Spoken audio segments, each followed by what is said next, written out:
दिनै बन्दापारा जुनियर कलेजनि बे लांगोनायाव जोङो 2 घन्टा प्रटेस्ट डेमनस्ट्रेशन आरो बे जायगानिफ्राय जोङो दाख्लै 10 डिसेम्बराव जि जायगायाव आरबि दैमारि 2 बोसोरनि सासे हिन्जावसा गथ'खौ गावनि बिमाजों लोगोसे थाबाय थानाय समाव बेखौ अयनाय इनाय भाबै जि गावथारनाय बे जायगासिम जोङो रेलि खालामनानै थांगोन। गुबै बाथ्राया जाहैबाय जे 10 डिसेम्बराव बे जायगायाव फालोसे मैदेर फैदों आरो बे मैदेरखौ होखारनायनि नामाव हाग्रा बिफाननि फरेस्ट गार्ड आरो बेनि डिपार्टमेन्टनि रेन्जार आरो डिएफअ बिथांमोननि डाइरेक्सनाव गुलि गावदों आरो ब्लेंक फायार होनायनि नामाव सासे 2 बोसोरनि उन्दै हिन्जावसा गथ' आरबि दैमारि बिथाङा गोदोनायाव नांनानै गुलिया नांनानै थैनो गोनां जादों आरो बिथांनि बिमाया गोदोनायाव गुलि नांनानै दिनै जिएमसिएचआव हस्पिटालाइज जानानै दङ। दा बेखायनो दिनै जोङो दुलाराय बर' फरायसा आफाद, बर' थुनलाइ आफाद, आबोफ, राभा स्टुडेन्ट इउनियन, आक्सु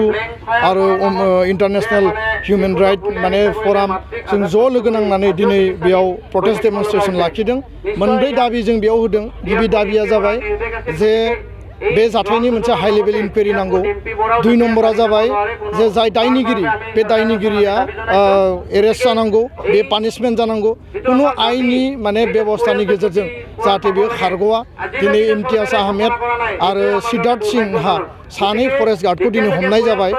आरो बिथांमोननि गुलि गावनाय सिलाइखौ दिनै मोन्दों आरो खालि कार्टिज मोन्दों, मेगजिन मोन्दों आरो जों मिथिनायाव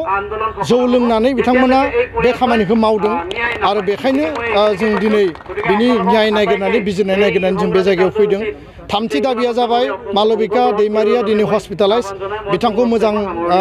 ट्रिटमेन्टनि बेबस्था खालामनांगौ, बेखौ जों दाबि लाखिदों। 4 नम्बराव बे दुखुथिया न'खरनो अनसुंथाइ होनांगौ आरो मेक्सिमाम लेभेलनि अनसुंथाइखौ सरकारा बे खालामनानै होनांगौ। दा बेखायनो दिनै बे हाबाफारिया जागायबाय आरो बे हाबाफारिया जागायदोंसो जेब्लासिम थार बिजिरनाय न्यायखौ जों मोना बेबायदि अहिंसा गणतान्त्रिक सोमावसारनाय बे जायगायाव आसामनि गुबुन गुबुन जायगायाव दुलाराय बर' फरायसा आफादा गासै हारिनि आफादफोरखौ लानानै जों खालामगोन आरो बे बिराद इनाय हाबा। खारन 2 बोसोरनि जाय उन्दै गथ' जाय दिनै स्कुलाव थांनांगौ, गावनि जिउखौ दैदेननांगौमोन, दिनै गेलेनायनि सम, सिखिरि होनायनि सम, बे समाव मिथिस्लाबा बेबायदि जाथाया जाहाथे आसामाव जाया बिनि थाखाय हाग्रा बिफाना दायित्व लानांगोन आरो जोङो आसामनि गिबि मन्त्रि डक्टर हिमन्त बिश्व शर्मा, आसामनि फरेस्ट मिनिस्टार परिमल शुक्ल बैद्यखौ जे नोंथांमोना बिनि थाखाय थार बिजिरनाय होनांगोन आरो जों दाबि खालामदों आरो बेयाव फरेस्ट डिपार्टमेन्टआ टटेलि फेलार आरो जुदि फेलार जायाखैबा बिथांमोना जास्टिस होनांगोन आरो बिथांमोननो जायफोर दायनिगिरि लाइफ इमप्रिजनमेन्ट नङाबा फासिनि साजा बिथांमोननो मेक्सिमाम लेभेलनि पानिशमेन्टखौ होनांगोन। दा बेखायनो जोंनि जि सोमावसारनाय बे कन्टिनिउवास थागोन आरो जोङो आसाम सरकारजों बे मेटारनि सायाव जोङो गोथौयै आरो गुवारै जोङो सावरायगोन। दिनै जोङो पाब्लिकलि गासैबो बेयाव जोंनि बिमा बैसोनि, जोंनि आब' बाजै बैसोनि, जोंनि आइ आफा रायजो राजा बयबो ओंखारबोदों आरो बेयाव रायजो राजाफ्रा बे जि रिसेन्टमेन्टआ दिनैबो बिखानिफ्राय गोरबो मेलेमनिफ्राय दिनैबो गैया जायाखै। बे रिसेन्टमेन्टआ जेब्लाबो थागोन। गोजोन्थों। আজি যে ইয়াত সমদল হ'ল, আজি ফৰেষ্ট ডিপাৰ্টমেণ্টৰ অকৰ্মণ্যতাৰ আৰু ইয়াৰ কৰ্ম অৱহেলাৰ কাৰণে এনেকুৱা হ'ল। তেওঁলোকৰ ডিউটিবিলাক ভালকৈ নিদিয়াৰ কাৰণে আজি আমাৰ একদম ফুলকুমলীয়া এজন শিশু এজন মৰিব লগা হ'ল। কাৰণ এইবিলাকৰ তেওঁলোকৰ কামৰ বৰ অৱহেলা।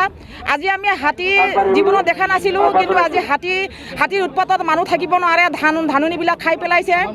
আমি নিজ চকুৰে দেখা পাইছোঁ। আৰু এইখন ব্লেক ফায়াৰিং যে কৰিছিলে সেইটো আমি নিজ চকুৰে দেখা পাইছোঁ। আমাৰ বন্দাপাৰাৰ পৰা তালৈকে গৈছে, কিন্তু ঘটনাটো আমি দেখা নাপালোঁ, কিন্তু পিছত গম পালোঁ কিছু সময়ৰ পিছতে মানুহ মৰিছে বুলি। তাৰপিছত এতিয়া যে হাতীবিলাক বিচৰণ কৰা জেগাবিলাক মুকলি কৰি দিব লাগে। মই বিনম্ৰতাৰে হাত জোৰ কৰি কৈছোঁ, হাতীবিলাকক যিবিলাক বিচৰা গুণৰ তার লগাই তাৰ মানে চট দি থয় সেইকাৰণে তেওঁলোকে যিবিলাক বিচৰণ কৰা জেগা সেইবিলাকত যাব নোৱাৰে মই চৰকাৰক বিনম্ৰ অনুৰোধ জনাইছোঁ যাতে তেওঁলোকক যিবিলাকে জানে দখল কৰি আছে চৰকাৰী মাটিবিলাক তেওঁলোকে দখল কৰি বহুত বাগান বনাইছে সেইবিলাক যাতে উচ্ছেদ কৰি সেইবিলাকত হাতীৰ খোৱা খাদ্যৰ কাৰণে গছ গছনি আঁচনি লৈ এইবিলাক কৰে এইটো মই বিনম্ৰতাৰে আমাৰ মানৱ অধিকাৰৰ ফালৰ পৰা আমি কৈছোঁ আমি মানৱ অধিকাৰৰ মানুহ যিহেতু আমি এইবিলাক ভাবিব লাগিব আৰু আজি যে আৰ্মি দুই মাৰি যে মৰি গ'ল মাৰিলে ফৰেষ্ট ডিপাৰ্টমেণ্টে যে গুলিয়াই মাৰিলে এইটো গুলিয়াই মাৰে বুলি এইকাৰণে কৈছোঁ সঁচাকৈ গুলিয়াই মাৰিছে এইটো মিছা নহয় চৰকাৰক অনুৰোধ জনাইছোঁ যাতে তেওঁৰ উন্নয়নৰ পৰা ন্যায় দিয়ে যে আজি হস্পিটেলত পৰি আছে তেওঁলোকক যাতে সুৰক্ষা দিয়ে উচ্চ স্তৰৰ যাতে চিকিৎসা দিয়ে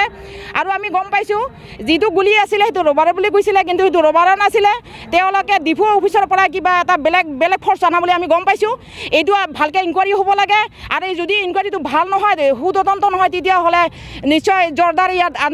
আন্দোলন কৰিব বাধ্য হ'ম কাৰণ আমি এই অঞ্চলৰে বাসিন্দা আমি কিবা কিছুমানৰ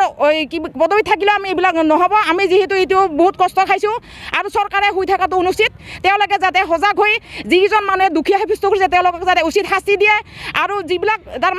বিষয়ভোগীয়ে তেওঁলোকে এইবিলাক কাম কৰিছে গুলিৰ অৰ্ডাৰ দিছে তেওঁৰ যাতে ফাঁচি হয় তেওঁৰ যাতে চৰকাৰ চাকৰিটো কেঞ্চেল কৰি দিয়ে চাকৰি যাতে নাথাকে এইটো কিবা কৈছিলে এনে